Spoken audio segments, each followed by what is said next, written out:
Recording ரூமில் பாடினா கூட இவ்வளோ அழகாக பாட முடியாது. ஆனால் இந்த பொண்ணுங்க எப்படி இவ்வளோ அழகாக பாடுதுன்னு சொல்லிட்டு எனக்கு ரொம்ப நாளாக டவுட் இருந்ததுங்க. அதனாலே இந்த வீடியோ வந்து பார்த்திங்கன்னா திரும்ப திரும்ப பார்த்துக்கின்னு இருந்தேன், எதனா ஒரு க்ளூ கிடைக்கும் அப்படின்னு சொல்லிட்டுன்னு.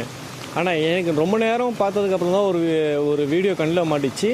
அந்த கடைசியாக கருப்பு கலரில் ஒரு பொண்ணு இது பார்த்தீங்களா, அந்த பொண்ணு பாடவே இல்லை. அப்போ தான் தெரிய வந்தது, ஓ இது ஃபுல் அண்ட் ஃபுல் ஃபேக்குங்களா அப்படின்னு சொல்லிட்டுன்னு. ஸ்டார்டிங்கில் பார்க்கும்போது நானும் நம்பலை. உங்களுக்காக தான் கடைசியில் வச்சுருக்கேன் பாருங்கள். அந்த பொண்ணு பாடவே பாடாது. மைக் எங்கே இருக்கும், வாய் எங்கே இருக்கும், அதை நீங்கள் பார்த்தாவே கண்டுபிடிச்சிருவீங்க இது வந்து full and full fake video அப்படின்னு சொல்லிட்டுன்னு. ஆனால் காசுக்காக என்னமா நடிக்கிறாங்க பார்த்தீங்களா இவங்கெல்லாம். இவங்க நடிக்கிறது கூட பரவாயில்லைங்க, அந்த ஆடியன்ஸும் சரி அந்த ஜட்ஜஸும் சரி சும்மா பயங்கரமாக நடிச்சிருப்பாங்க. நீங்கள் அந்த கடைசியாக அந்த பிளாக் கலர் ஒரு பொண்ணு இருக்கு இல்லையா, அதை பாருங்கள். நான் சொல்கிறது உண்மையாக பொய்யான்னு உங்களுக்கே தெரிய வரும்.